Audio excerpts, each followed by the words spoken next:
Hello and welcome. We got Kamen America, Volume 1. That's the first one. You can see it right here with this cool, like, holographic. I don't really know what's going on with this cover, but you can see got like cool holographic streaks going all across it.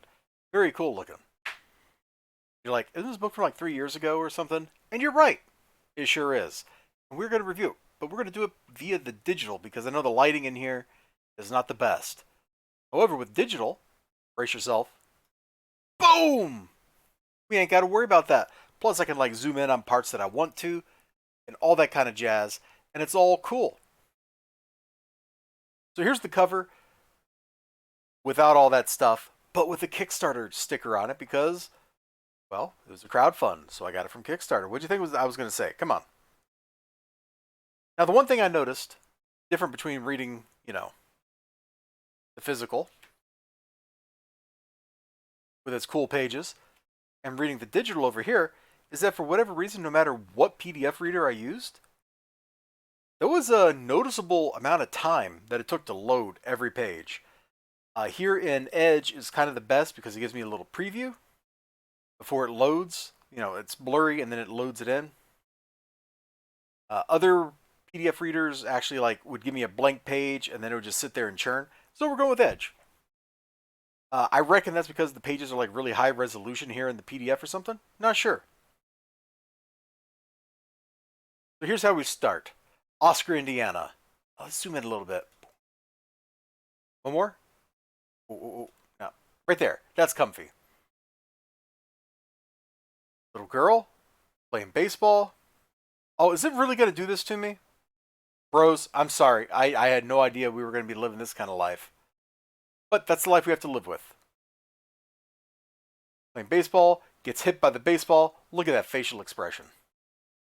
One thing Tim Lim does in all his works is he's very expressive with his art. Some artists are very technical. Some artists can paint really beautiful stuff, but it looks kind of statuesque, like everything is a Renaissance piece. I'm looking at you, Alex Ross. But Timothy Lim, sorry, I guess we won't be doing the zoom in thing unless we absolutely need to. Timothy Lim gives us these great little things where you look at it and you kind of feel. This is Carly Vanders, little girl, becomes a superhero, becomes Warhen, becomes Common America, and this is kind of the story of her life. Right here is how she gets started. Issue 1. Now, of course, she started out in another book. She started out in Walmart, whatever. I'm forgetting exactly what the name of it was.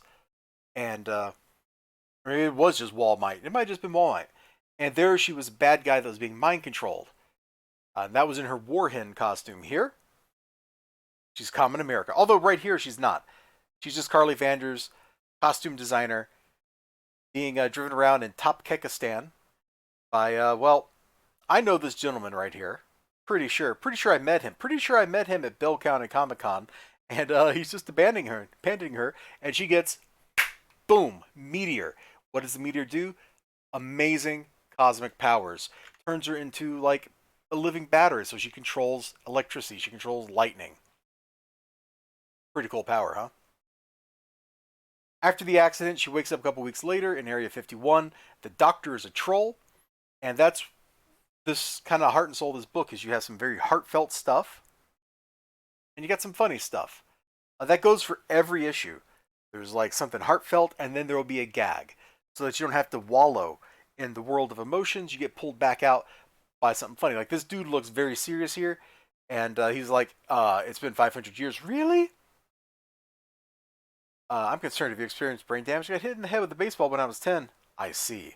And that's a recurring gag. It pops up multiple times over the course of the story that she got hit in the baseball or hit in the head with the baseball. The references is what makes it funny because it shows up. Somebody, I think her mom mentions it or something later on in maybe another book. It was her dad. I don't remember. But it's a recurring theme, which makes it funny because it's the punchline to a joke, and the joke is the repetition. So she becomes Warhen.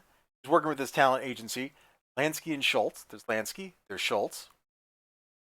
And their job is, they got like the rights So they merchandise everything: toothpaste, toilet paper, t-shirts, action figures, whatever. In fact, they're licensing the rights to these monsters that are being summoned. Look at this guy. Gordosaurus. Isn't that beautiful? So you can kind of see the book is not entirely serious just from this panel.